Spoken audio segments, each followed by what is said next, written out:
काम त्यहाँ हुन्छ भन्ने कुरा गर्नु चाहिँ मलाई त्यति आइडिया भएन यसको बारेमा। मैले त अब मुख्यमन्त्रीजीसँग पनि सोध्नुपर्ने हुन्छ, हाम्रो पार्टीको नेताहरूलाई पनि राय सल्लाह लिनुपर्छ भन्ने आशयले मैले चाहिँ त्यो कुरा गरेका थिएँ। तर यसमा सुदूरपश्चिम प्रदेशको मुख्यमन्त्रीज्यूले मलाई पठाएको पनि होइन, उहाँले एक कक्षीय यो वन मन्त्रालयबाट पनि दिनु भएको छैन। मुख्यमन्त्री लगायत सुदूरपश्चिम प्रदेशको सरकार यसमा पुरा फेयर छ। त्यसै गरेर नागरिक उन्मुक्ति पार्टीको संरक्षक रेशम चौधरी र त्यसै गरेर अहिले माननीय पूर्व मन्त्री रञ्जिता श्रेष्ठ उहाँहरूले कुनै किसिमको यसमा मलाई पोस्ट पनि गर्नु भएको छैन। त्यसैले म स्पष्ट पार्न चाहन्छु त्यो कुरा अनफर्म चाहिँ कुराहरू उठेको बेला हामी जनप्रतिनिधि हौँ, जो कसैले पनि हामीलाई निम्तो गर्छ बस्नुपर्ने हुन्छ। त्यसो अनफर्मल्ली कुरामा चाहिँ कुरा उठ्दाखेरि कहिलेकाहीँ पक्षमा त्यस्ता कुराहरू उठ्छन् र यो वन सम्बन्धी विभिन्न नियमावली ऐनहरूको बारेमा पनि त्यति थाहा नभएन। के आइडिया हुन्छ भनेर मात्रै मेरो आइडिया उहाँहरूले तपाईँ बिरामी हुनुहुन्छ, तपाईँले केही सहयोग गर्न सक्छौँ भन्ने कुरा पनि राख्नु भएको थियो। उहाँहरूले राख्ने कुरा राख्नुभयो, मैले आफै चाहिँ राखेको कुरा होइन, मैले अर्गनाइज गरेको कुरा पनि होइन। यसमा सुदूरपश्चिम प्रदेश सरकार फेयर छ र यो क्लिप उठिसकेपछि, यो क्लिप सार्वजनिक भइसकेपछि यसलाई अतिरञ्जित गरेर अन्य अर्थ लगाउने किसिमले अहिले यसलाई प्रकाशनमा ल्याइसकेपछि मैले नैतिकताको हिसाबले, मेरो पनि राजनीतिक करियर छ, यसमा कुनै किसिमले दाग धब्बा आउँछ भने मैले नैतिकताको हिसाबले मैले यो वन मन्त्रालयको पदबाट चाहिँ राजनीतिक नाना आधारबाट दिन्छु। यो मैले सार्वजनिक रूपमा घोषणा गरेँ र यसमा सत्य तथ्य के छ, कुनै किसिमको मेरो 1 रुपियाँ पनि यसमा दोष भेटियो भने, लेन देनको कुनै प्रमाण भेटियो भने त्यसका लागि म सजायका भागीदार हुनेछु। त्यसका लागि मैले सम्पूर्ण कानुनी प्रक्रियाको लागि आजदेखि बाटो मैले खोलिदिएको छु भन्ने चाहिँ म भन्न चाहन्छु। र अरू केही सोध्नु छ भने सोध्नु। अडियोमा को को रहेछ नाम हामीलाई याद छ, कुनै पनि बात म भर्खर वन मन्त्री हामी गाडीमा म तपाईँहरूले आउनु सबैको मलाई नाम थाहा मलाई याद आउँछ। ती मान्छेहरू फेरि भेट्यो भने मलाई तर ती मान्छेहरूलाई मैले चिन्न सक्दैन। वन सम्बन्धी काम गर्ने धेरै के भन्छ बोलाएको थिएँ, झन्गडी केटाहरू थिए। त्यसमा मेरो चिन्ता भएको मान्छेहरू चाहिँ छैन।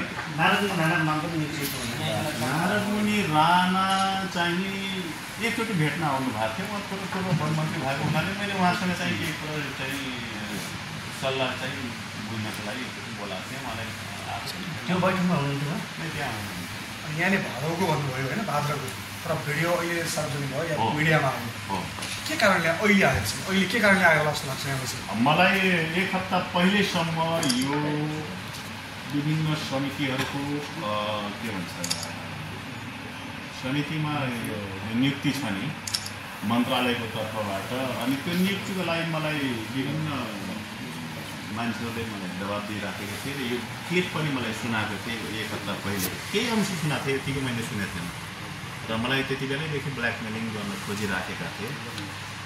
मलाई लाग्छ मेरै पार्टीभित्र पनि जब 2 धार सृजना भएको थियो त्यति बेला एक थरीकाले चाहिँ मलाई जहिले पनि यो पदबाट चाहिँ बाहिर लेख्न चाहन्थे र आफ्नो अनुकूलको मान्छेहरूलाई त्यसमा ल्याउन चाहन्थे। उनीहरूको प्रयास पनि हुनसक्छ यसमा, अथवा यो नियुक्तिलाई लिएर अस्तिदेखि मलाई चाहिँ एकजनाले धम्कीपूर्ण रूपमा दिइरहेको छ। मसँग यसमा पनि छ त्यसको केही अहिले पनि देखाउन सक्छु। उहाँको नाम सार्वजनिक गर्न मिल्छ?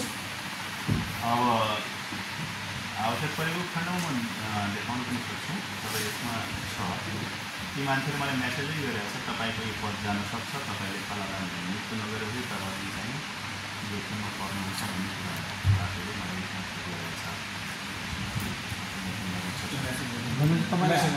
आफ्नै पार्टीको पनि षड्यन्त्र जस्तो लाग्छ। मेरो पार्टीको षड्यन्त्र पनि हो र यो केही बाहिर अन्य पार्टीको पनि छ यसमा मेरो मत। किनभने गत सरकार हुँदाखेरि केही सरकार ढलाउने उसमा चाहिँ हामीहरू देखिएका थियौँ भनौँ, हाम्रो माथिबाटै सर्कुलेसन भएको थियो। त्यस्ता व्यक्तिहरू पनि असन्तुष्ट हामी देखिन्छन् र केही बाहिरी मान्छेहरू, त्यस्ता तत्त्वहरू र पार्टीभित्रका केही असन्तुष्ट पक्षहरू चाहिँ मेरो मतमा यस्तो कुरा हुनसक्छ। मलाई यो रेकर्ड गर्ने कुरामा म त फेर मान्छे जहाँ बोलाउँछन् त्यहाँ चिया खान जान्छु र सामान्यतया वन मन्त्री भएपछि मान्छेहरू चिनजान गर्न आउँथे।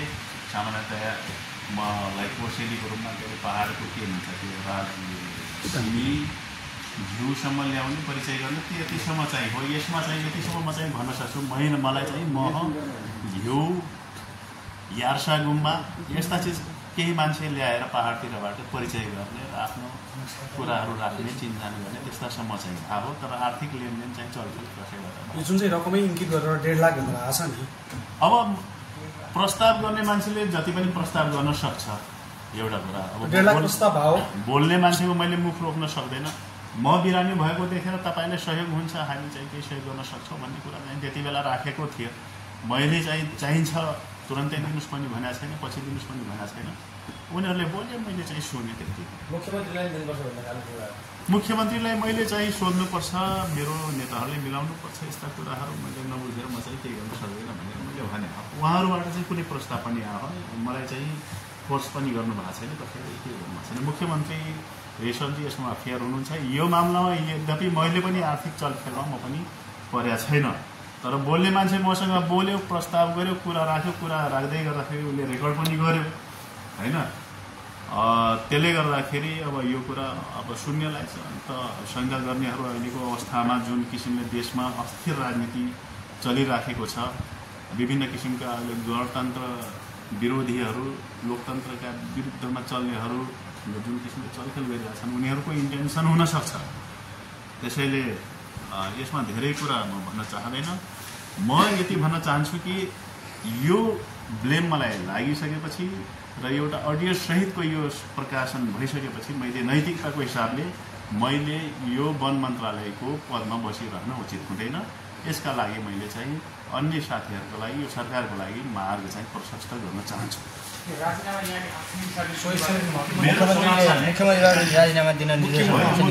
मुख्यमन्त्रीसँगको कुनै यसमा सरोकार छैन, मुख्यमन्त्रीको कुनै दबाब छैन। मुख्यमन्त्रीले त मलाई मन्त्री नै नियुक्त गर्नुभएको हो होइन।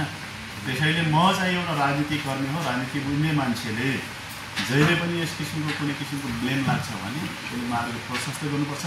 म यो मिडिया मार्फत यो भन्न चाहन्छु कि सुदूरपश्चिम प्रदेशमा मलाई मुख्यमन्त्रीसम्मको चाहिँ प्रस्तावित गरेको व्यक्ति हुँ। सुदूरपश्चिमको मुख्यमन्त्री चलाउन सक्छु भन्ने हैसियतले खडा भएको मान्छे र टिकापुरका जनताले मलाई चाहिँ विश्वास गरेर जनप्रतिनिधि बनाइसकेपछि म चाहिँ सुदूरपश्चिम प्रदेशका जनताप्रति र आफ्नो निर्वाचन क्षेत्रका जनताप्रति र सबैप्रति यो मुलुकको मैले चाहिँ संविधान कानुनलाई टेकेर शपथ लिएको छु। शपथभन्दा चाहिँ बाहिर गएको खण्डमा मैले गर्न उचित हुँदैन। त्यसैले मैले चाहिँ आजको मितिदेखि यो पद चाहिँ खाली गर्ने निर्णय लिएको छु।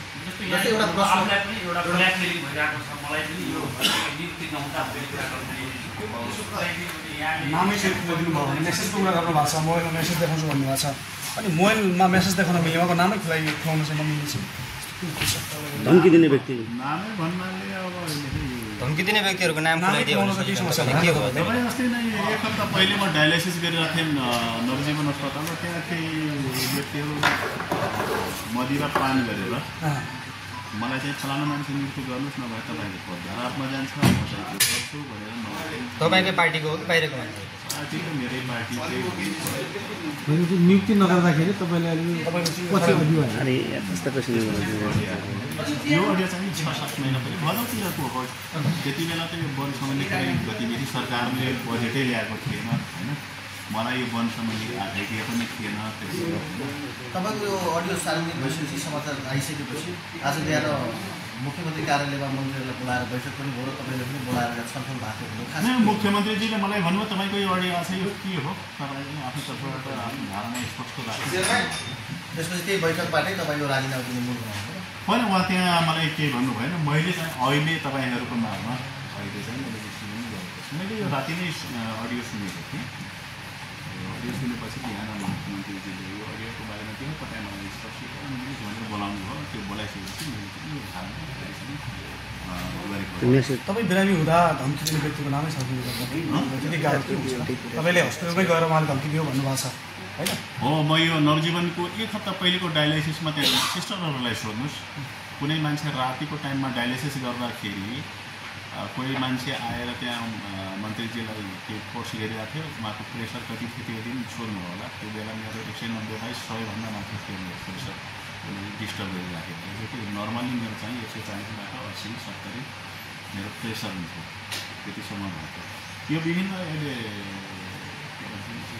रामारोशन समिति त्यसको बारेमा मलाई चाहिँ दिएको थियो। यहाँ चाहिँ त्यसमा मलाई तल हेर्न सक्नुहुन्छ, तल छ मान्छेको नाम भन्दै पढेरै सुनाइदिनुहोस् न मलाई।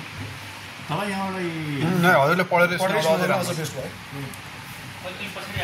पढेर सुनाइदिनुहोस् न के भनेको छ? नामै यो अडियो 15 मिनट 18 सेकेन्डको कति मिडियामा दिन्छु होइन, 18 सेकेन्डको मिडियामा दिन्छु। बहिनीलाई कम्तीमा सेटल गर्नु होला पहिले नै। त्यस्तो छ। नाम के छ मन्त्रीजी त्यसको? अब अहिले नै नराखौँ, मैले आफ्नो तर्फबाट यो कुरा राखेँ। अब मान्छे यहाँलाई अडियो प्रकरण हो त्यति बेला चाहिँ तपाईँको संवाद भयो होइन? तपाईँले मुख्यमन्त्रीलाई बोला पनि दिनुपर्छ, माथि पनि दिनुपर्छ भनेर तपाईँको त मिलोमा त देखियो नि। त्यसमा मैले तपाईँले इन्कार किन गर्नु? होइन, यो पद चाहिँ मुख्यमन्त्रीले मलाई दिनुभयो होइन। सोध्छु भनेपछि त त्यो त सोधेर लग्नुपर्ने अनुमति भ्रष्टाचारमा अनुमति हुन्छ र आइडिया नभएको बेला मैले त सोध्नु त पर्यो त आफूभन्दा माथि। होइन, भ्रष्टाचार गर्नु पनि अनुमति हुन्छ र म माथि सोध्छु माथि लग्छु भन्ने हुन्छ र कहीँ त्यस्तो त भन्दा इन्कार गर्नुपर्ने तपाईँले चाहिँ म सोध्छु फलानु मेरो माथि पनि मान्छे छ मैले सोध्छु भन्ने कुरा के हो? कुराहरूमा सामान्य कुरा यो प्रस्ताव मेरो मन्त्रालयमै आएर प्रस्ताव गरिएको कुरा होइन, मैले नै अर्गनाइज गरेको कुरा होइन। त्यहाँ चाहिँ गफ गरौँ, परिचय गरौँ भनेर बोलाएको हो। त्यति बेला तपाईँले के वन सम्बन्धी आइडिया हुन्छ होइन, केही कर्मचारीहरूको बारेमा तपाईँले थाहा नहुन सक्छ, त्यो कुरा होइन जानकारी दिन्छ भनेर मलाई चाहिँ बोलाइएको थियो। ल त जानकारी मिल्छ मलाई पनि सहज हुन्छ भन्ने छ।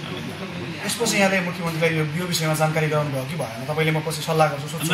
यो बारेमा मैले कहिले पनि कुरा गरेन मुख्यमन्त्रीसँग। यो त भदौ महिनातिर कुरा मैले कहिले पनि कुरा राखेन। हाम्रो त बजेट सोचको 6 गते आएको हो होइन। त्यसले गर्दाखेरि त्यति बेला मलाई वन सम्बन्धी आइडिया पनि थिएन। मैले पहिले पनि भन्थेँ म सामाजिक मन्त्रालय खेलाएको मान्छे, मलाई सामाजिक मन्त्री दिनु होला, मैले वन सम्बन्धी त्यति आइडिया छैन भन्ने मान्छेहरूमा चाहिँ पहिले भनेको छ। त्यसले गर्दाखेरि धेरै कुराहरू मैले सोध्नु पनि पर्ने हुन्छ। यस्ता कुरा के हो मैले सोध्न पनि सोधेन। यो कुरा मैले च्याप्टरै अगाडि बढाएँ।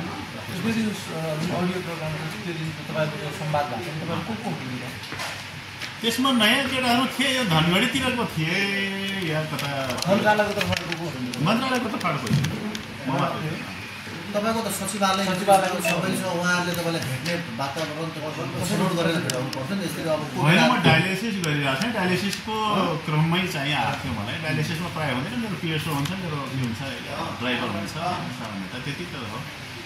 कुन ठाउँमा यो होटलको नाम त मैले थाहा भन्दैन, चियाको बेलातिर सौराई मेरै अगाडि फिक्स भएर पाउँला नि त कुरा। म सधैँ जाने गर्दैन होटलमा प्रायः। म चाहिँ कुन होटलमा कुन होटल? वातावरण मिलाउने मान्छेको त्यहाँ ठेकेदार पनि छन् भन्ने छ होइन? बिस्तारै नाम त आउला नि। नै ठेकेदारहरू त हजुरले नाम ठेकेदार भन्नाले वन सम्बन्धी मतलब काठ सम्बन्धी काम गर्ने कोही कारोबारी त हो त्यो मान्छे होइन। म त्यसरी त चिन्दैन त्यो मान्छेलाई, मेरो परिचय पनि त्यही र सामान्य चिन्दैन, सबैको नाम याद हुन्छ। तर त्यो कुरा राखेँ। अब यसरी अडियो राख्ला भन्ने अरू कुराहरू चाहिँ डिटेलमा मैले बोलेको। तपाईँलाई त्यहाँ गाइड गर्ने प्रस्ताव राख्ने मान्छे को हो? मलाई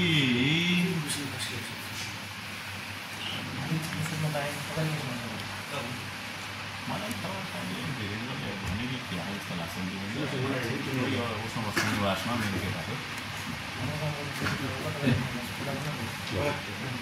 अनि दिगोवन व्यवस्थापन कार्यविधि जो व्यवस्थापन कार्यविधि छ नि, त्यो कार्यविधि पास गर्नुभएको कि के छ दिगोवनको चाहिँ? अहिलेसम्म कुनै पनि कार्यविधिहरू पास भएको छैन। यद्यपि लुम्बिनी प्रदेश बागमती प्रदेशमा भइसकेको छ। मलाई त यो दिगो वन हुन्छ भन्ने पनि थाहा थिएन। मलाई त खालि सामुदायिक वन हुन्छ भन्ने थाहा थियो र यो निकुञ्ज हुन्छ भन्ने थाहा थियो। त्यही बेला कुराको बेलामा दिगो वन हुन्छ भन्ने कुरा आयो होइन। त्यसैले दिगो वन सम्बन्धी मलाई त्यति थाहा थिएन। पछि थाहा छ। कार्यविधि बनेको छैन। कार्यविधिहरू अझै पनि बनेको छैन।